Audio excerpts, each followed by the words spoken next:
I'm Mark Cann, and today I'm here with Reggie James. Reggie is founder and CEO of Digital Clarity, a digital strategy consultancy, and he's been helping businesses for over 20 years. Before starting Digital Clarity, Reggie was a senior commercial leader at Yahoo Europe, where he helped drive the company's massive growth in the early days of the internet. Today, he is a regular podcast guest, sharing his take on marketing trends, business strategy, and entrepreneurship. Known for his creative thinking and data-driven approach, Reggie also gives back by mentoring startups and emerging marketeers. He's exited 2 tech startups, so he understands the challenges of growth. And today, Reggie helps B2B tech leaders in the C-suite to achieve sustainable and rapid growth by providing a clear strategy, an AI stack with frameworks developed over 2 decades and working with over 600 companies. And when he's not doing this, he's a long-suffering Leicester City fan. Hi, I'm Reggie James, and I'm here today at Growth Warriors, delighted to be a guest of Mark Cann. Mark is the founder of Growth Warriors, who are a go-to-market and lead generation consultancy helping scale up B2B businesses grow. He's got such an extensive background that I've written it down so I don't miss anything. So Mark's been in the game for well over 15 years, and he's been working with clients across the UK, the US, and right across Europe. He's all about driving predictable growth with data-driven tactics and using AI tools. He's got experience in B2B SaaS, EdTech, MarTech, and Health Tech. And he was part of the Vungle team that sold for $750 million. Mark's also big on giving back. He's been a member of the Mayor of London's startup program and has helped well over 100 mentees on Growth Mentor. He's based in Portsmouth, and he's known for his no-nonsense strategic approach. And he also is a big fan of basketball. Thanks, Mark. So, Mark, as I said, I'm absolutely delighted to be here, and let's get straight into it. Yep. So we're here talking about some of the latest trends on B2B marketing. We're looking at some of the things that are happening out there. 2025 is a big challenge. Yep. Because a lot of people are using old-fashioned techniques. Why are most B2B marketing advice, why are they outdated now? Well, I think probably the first part is that a lot of B2B marketing advice, whether it's published articles, blogs like LinkedIn posts, they're all based in silos. So what you'll find is that it will be a tech vendor or company that has an agenda to push one channel over another. So I think that's the first part. I think the second part, and we're going to talk about this a bit later, is that traditionally marketers have thought in funnels. And I actually don't think it's a linear process for buyers. Buyers like to explore, they like to experiment, and they want to treat buying as an experience and almost like their playground in some ways. Yeah. And I think if you go back to what we were talking about with the silos, is that traditionally, like, inbound isn't really basically like predictable enough for companies like scale-ups. So where they're relying on people to find them through channels that traditionally take quite a long time to build. So whether that's SEO, content marketing, all of those areas, we're looking at quite a long lead time. And really, scale-ups are looking for like fast, predictable growth. I think like the other factor is that there's strategies like ABM, which really are kind of, adopted by pitching enterprise, which traditionally ABM is quite sort of a resource time intensive, and it requires lots of different departments and team members to work together, which makes it quite inefficient. And I think what we're seeing now with the advent of AI and technologies like Clay.com is actually more of a compromise, I think. And we're looking at more personalised, scalable, intelligent outbound. So what you're saying is that basically, if you're still using old-fashioned sort of marketing techniques, you need to sort of wake up and look at what's around now. One of the things that I've found, just touching on some of the points that you said there, which I 100% wholeheartedly agree with, is that one of the things is that the buyers are very much in control now.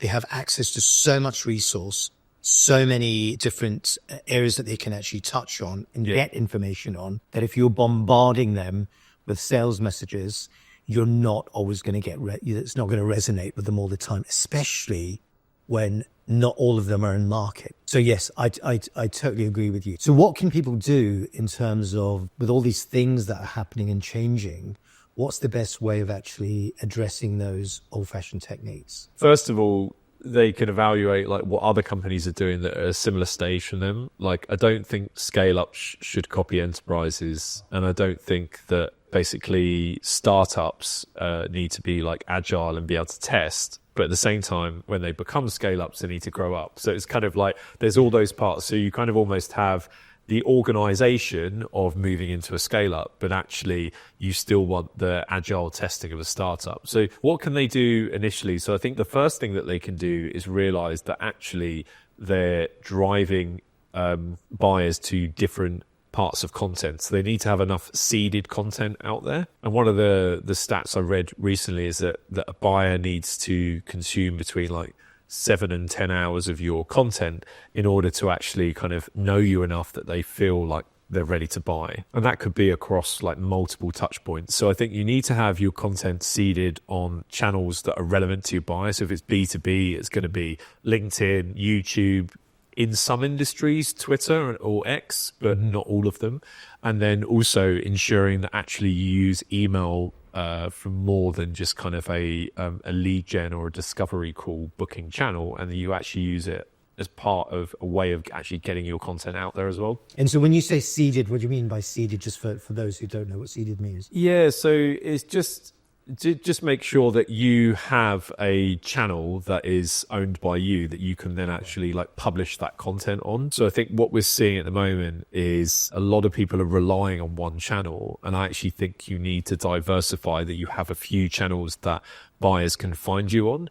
And then I think what that does is it develops a lot of trust seeing you across channels. And that's not to say that those buyers are going to spend all their time on one channel, which is why they need choice. I think the point you make there about companies who are maybe 2 years old and may have nudging 1 million annual recurring revenue, copying go-to-market strategies of someone like HubSpot, which is a $500 million business, and they're wondering why it's not working. I come across that all the time. That really resonates with me. Another thing that I'd add is that sometimes you just need to take a step back and look at what you're doing. What works for one company won't necessarily work for you and what you sell as a business. Yeah. And I think that you need something very, very bespoke to you. So always start with a strategy, always take a step back and really go back to basics. That kind of brings me on to another point, actually, is I think we've spoken about this in the past, is that what I'm seeing a trend of is you'll get a playbook that a marketing director or CMO that has worked at one company will then try and bring that playbook to the next company. And that also seems to happen with agency selection as well. So you'll find that an agency will be really comfortable with PPC or SEO. Yes. And so they'll recommend that as the channel. But what that I think doesn't do for the startup that's trying to push 1 million plus in revenue is it doesn't encourage like basically a culture of testing. It kind of says, this is something that I have experience and knowledge in, so this is the channel we should use. Have you experienced anything similar to that? Yeah. Oh, Mark, very much so. I mean, you really hit the nail on the head. Nothing against agencies. We were an agency. We were one of the first Google PPC agencies in the UK. We built a technology off the back of it. The reality is, in today's world, a lot of agencies, they use a very light touch. So they believe that their specialism, be it PPC, be it SEO, will solve the challenge for that particular client. Yep. But we both know, having been around the block a few times, that anything linear will never work because our clients don't travel that way. They use different touch points. They can use different, I was reading somewhere that a client can look at well over 200-300 commercial pieces of social content in a day. So they're being bombarded by different things. What they will engage with is something that resonates with them, but it doesn't necessarily mean they'll buy. It's a journey, and it can take such a long time. I think you've talked about this before in previous podcasts, that it can take they build up a picture. It's like it's building up trust. Yes. And I think that's something to remember, that nothing good happens immediately. It's always the exception and not the rule. The rule is sustainable, scalable growth done the right way, measuring as you go, as you say, testing, seeing what works, trialing, doing all those different things. But yes, just trying one thing with one agency is not necessarily the way forward. And that is why companies need to be wary of old-fashioned techniques that they may have been using a couple of years ago that are really not relevant now. So all those points are really valid. And especially when the company is growing and they get investment or get a private equity company investing in them. So it's very, very key. Yeah, that brings me nicely on to like when post investment from private equity, I think we were discussing the other day, you quite often find that is where the role of like a fractional CMO is appointed. I just wanted to get your opinion, Reg. Do you think that's a good idea, or are there like how does that affect then the transition and the growth of that newly invested company? Great question. I would say that it depends on the CMO and it depends on the company and it depends on the private equity business. If you have an experienced CMO who's worked with private equity, because the two are completely different. Working with a privately owned company or even a public company, you have a different dynamic. So if a CMO is coming into a private equity company, the runway is very short to show results. Yeah. Generally, which is why I'm saying it depends on the remit. I think for CMOs coming into a private equity business, it's very, very important that they're clear going in with their eyes open what they're walking into. But 100%, it's a good idea. CMOs are the linchpin that their communication message is going to drive growth and going to drive sales. So if we reverse engineer that, growth comes from sales. Sales normally come from a communication message. Communication messages are normally driven by marketing, really good marketing. And that's why they need to be really pivotal to the growth of that business. Yeah, definitely. I think one of the things I was looking at is if you have investment from a private equity house, then quite often they have a concept called add-ons where they've got like the main software company, as an example, they bought, and then they'll buy these smaller add-on companies. Yes. And what you'll find is they'll still those companies will still be operating in the separate silos, even if they've been sort of basically like joined together as one brand. And I think the success of actually scaling the company via cross-selling and upselling is often affected by this quick period that you talk about, where they need to actually prove results quite quickly. But in actual fact, they're going through a rebrand. Then they're going through cultural changes of working with different teams in a different company that actually they still feel like is a individual company that's very different from theirs. There's all those. Yeah, absolutely. You've got to view it almost as an M&A, a merger and acquisition. Yeah. Because you may have 2 or 3 companies or more within a portfolio. Yeah. And they have a common goal, which is growth, but one may feed into the other. So it's really, really important to have one central communication point where the leaders of those different businesses are aware of what's going on, but also the leader of the private equity business is actually very, very clear in their communication in terms of what's actually going on.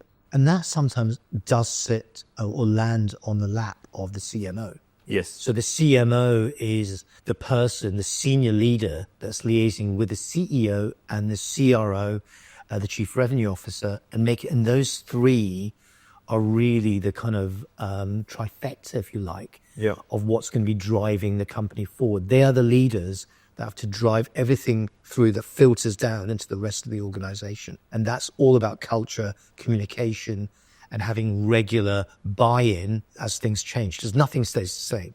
So, so that's why the CMO is important. Yep. And a fractional CMO has to have the skill sets of understanding all these different things, juggling all these different communication skills, as well as communicating the message of that business to the target market, making it work at scale.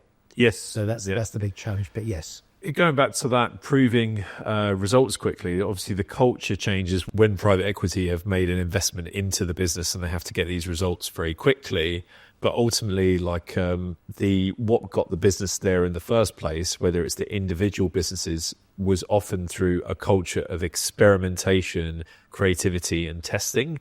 And that's maybe not happening, and there's maybe falling back on more sort of risk averse approaches, as an example. Like, what do you think can be adapted or changed, if anything, to make this transition happen better for both parties, I guess? No, absolutely. When we go and see organizations that are owned by private equity businesses, one of the big things once we do our, run through our frameworks is we find that some of the leaders need to get out of their own way. Yeah. Because it's a cultural thing, and so many people bring so many different things to the table. Even a CMO's approach and their internal communication skills are going to be absolutely crucial in terms of getting buy-in from what I was just saying about from the CRO or even the chief technical officer. Yeah. In terms of how they drive things forward. But yet, companies have to change. Culture changes. What got you to 3 million and the funding is not going to get you to 30 million. They're completely different dynamics. Yep. Managing 10 people is completely different to managing 200 people. Yep. So nobody knows how to do that unless they have mentorship, unless they have, had that experience or are given the tools to learn that along the way. And if the private equity business knows that that's the case, then they have to give that company time or that leader time or actually parachute someone else in who can actually help that CEO take that business to the next level.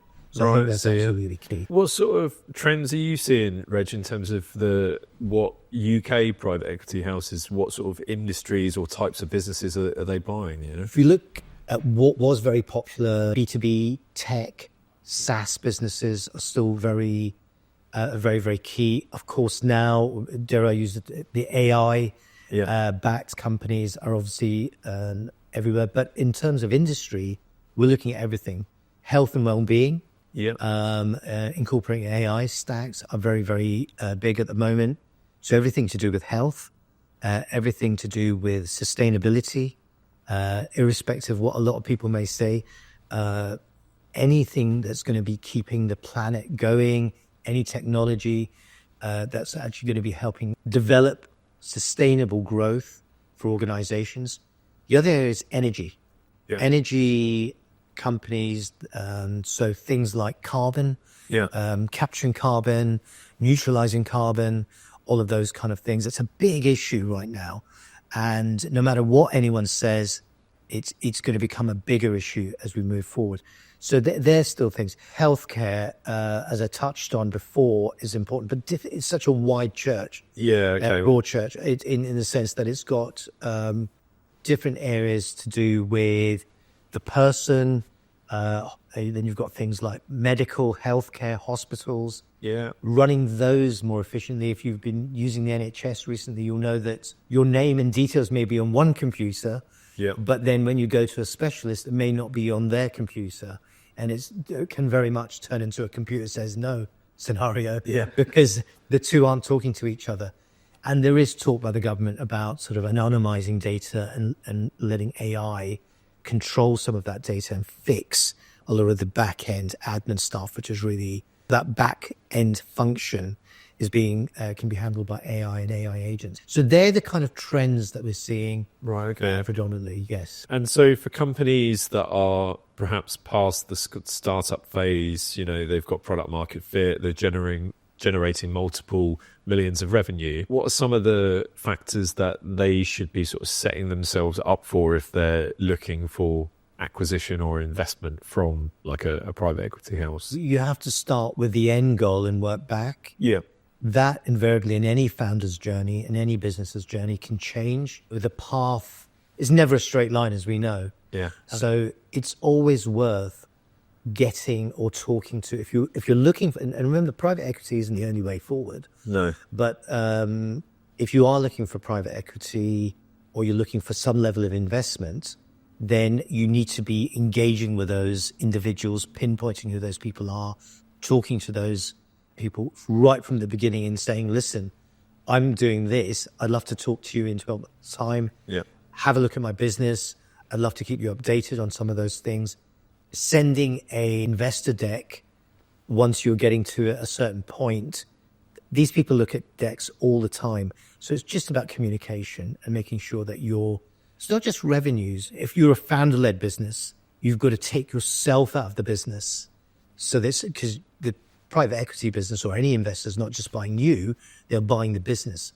So how does the business run without you is really important. So you have, in your case, Mark, lots of little Marks running around who are emulating what you're doing really, really well is very key. So there's lots of different components. That brings me on to a really interesting point. If I think of, scale up businesses, which is typically what private equity invest in and acquire, one of the key changes within the B2B marketing landscape now is having like a personal brand, which, not encompasses not just expertise around the area or the industry that you're in, but also, shows some beliefs, some ideas and some personality around it. How do you think that's going to kind of evolve as, we get a few years down the line and more people have got personal brands, whether it's the CEO or the founder or the key management members within these kind of scale up companies? I think it's like with anything, the cream rises to the top.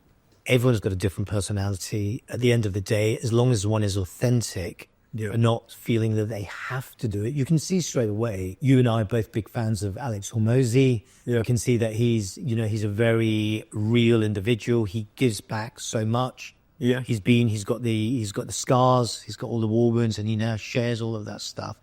And I think if you tell your story, and again, it's hard to do it on your own. No one goes to school to learn how to be a industry leader and how to give a TED talk or how to do any of these things. Yeah. These are skills that are acquired over the years. These are things that you learn in the trenches when you're going through tough times. Yeah. But when you speak about that, you can actually speak to buyers, not just buyers, but different people along your journey that really resonates with them. Yeah. So the answer to your question really is that a lot of people are doing it, but a lot of people aren't doing it well. And still, when you think about people doing personal branding, I read the other day that only about 2 or 3% of leaders in companies up to 20 million turnover are actually coming out from behind the desk and building a personal brand. So it's very embryonic. I think a lot of that is going to have to change, because if you think about the number of interactions that buyers have with the actual vendor, they don't have many interactions before.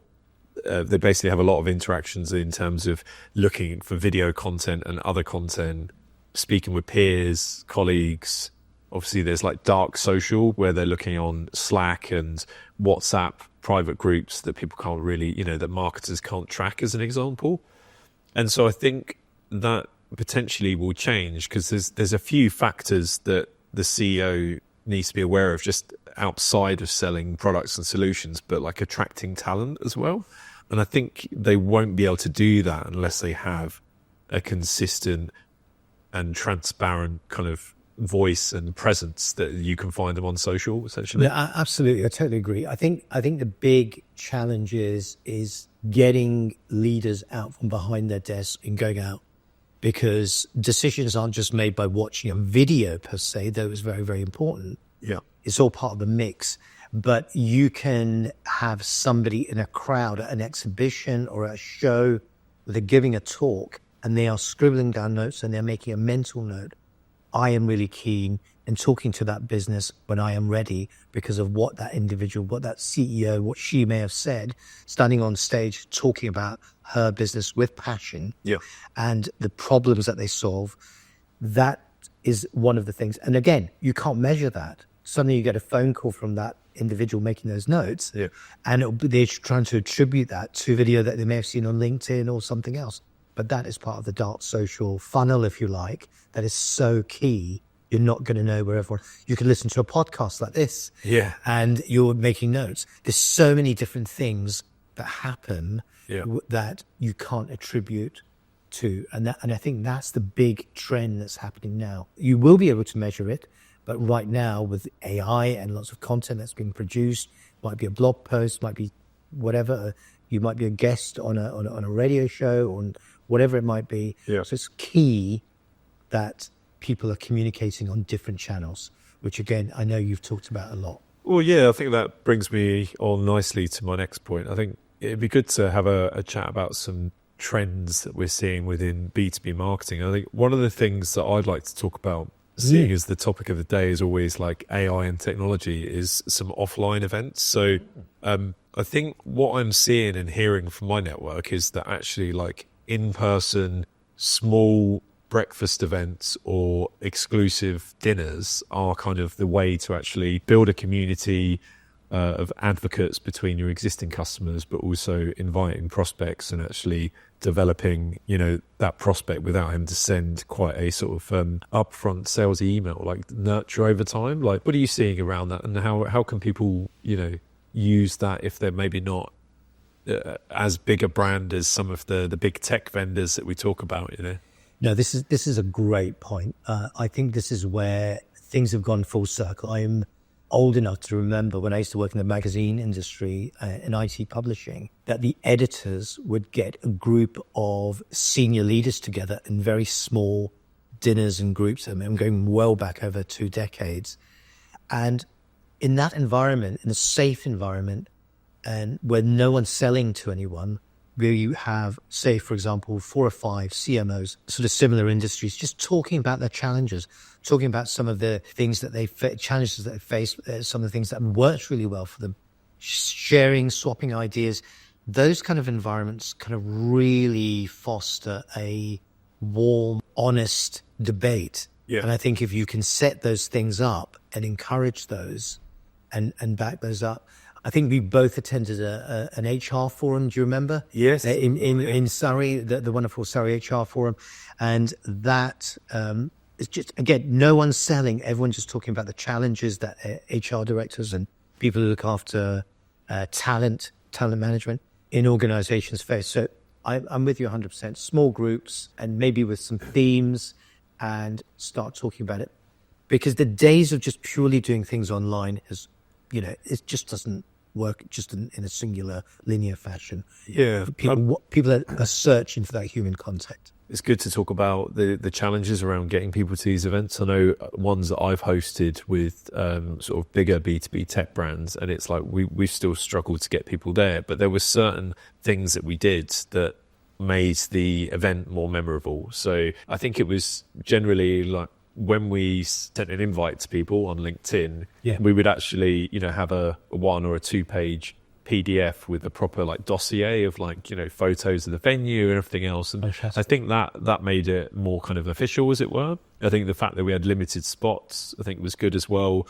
We would normally host the date around a key conference, so we knew that people are more likely to be in town. But I think the other thing is just the general kind of sort of feeling or vibe of the event. I remember one of the quotes from the attendees was, it felt like I was on a night out with my colleagues. And I was, that's so nice that if you're able to sort of have that kind of quite sort of laid back environment, rather than feeling like you're going to sit and have some dinner and then have the head of sales trying to kind of close you on their latest product, No, absolutely. I think as long as it's safe, no selling, it's preparation, isn't it? Yes. If you prep and you do as much as you can and putting yourself in those people's shoes, what is it, if you were there, what is the kind of thing that you'd like to get out of it? Totally. And I think that's the key to all of these things. Yeah. And I think also it's if you can do it with as a partnership, so that way it's not all reliant on you and your company bringing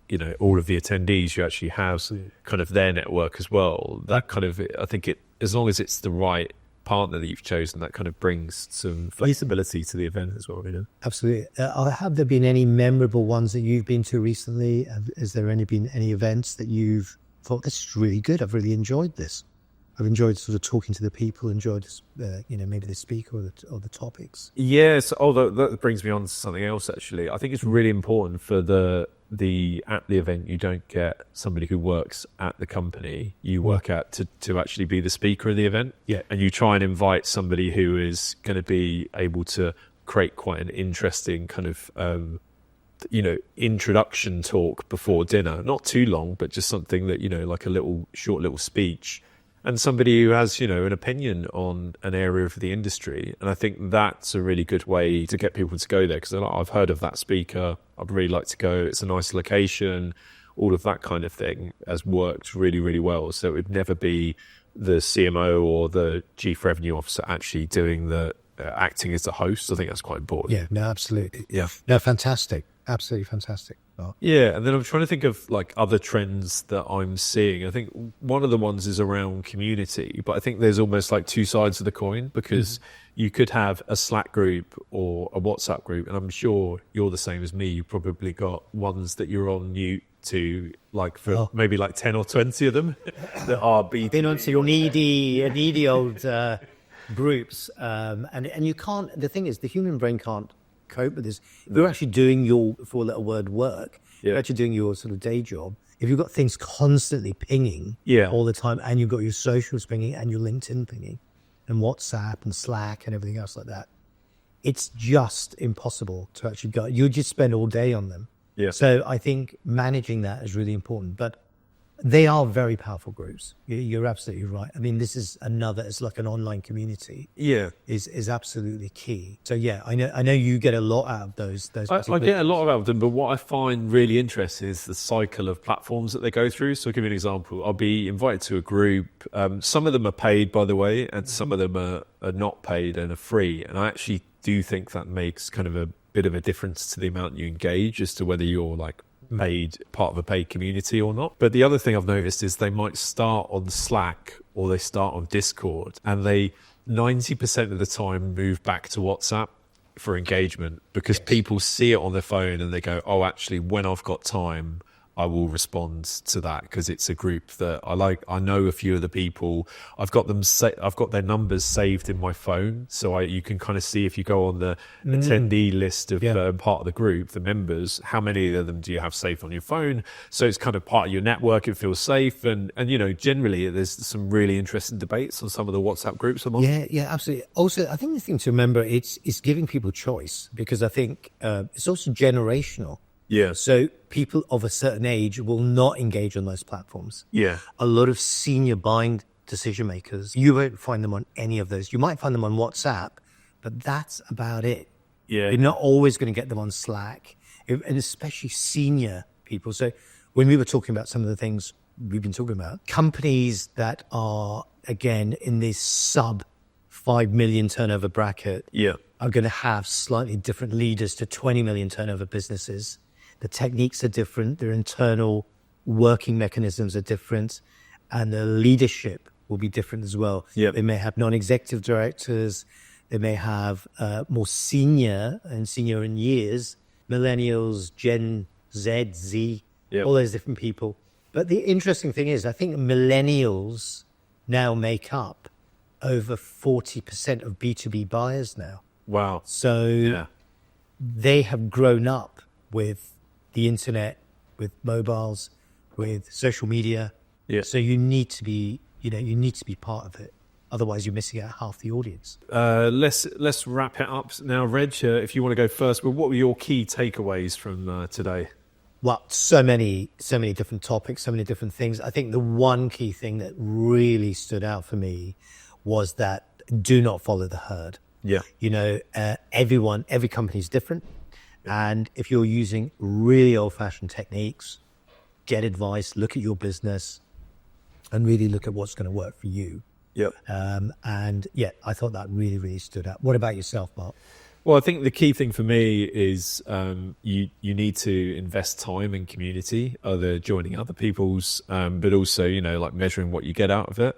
And then within that community, obviously there's some great online communities. I think you actually need to either try and organize an event with your partners, with one select partner, or you know, try and at least get invited to one, I think would be a key one for me. Yeah, it's always a good start. Yes. And I think the final takeaway for me is companies of all sizes should continue to test channels and see, you know, how they could get incremental growth rather than just relying on one big scalable channel and never actually doing any further experimentation and testing.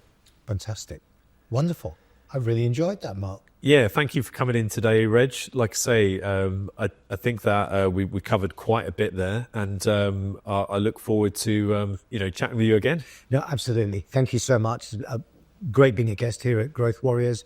We'll put some of the links in the show notes, and yeah, thank you very much. Thank you, Reg.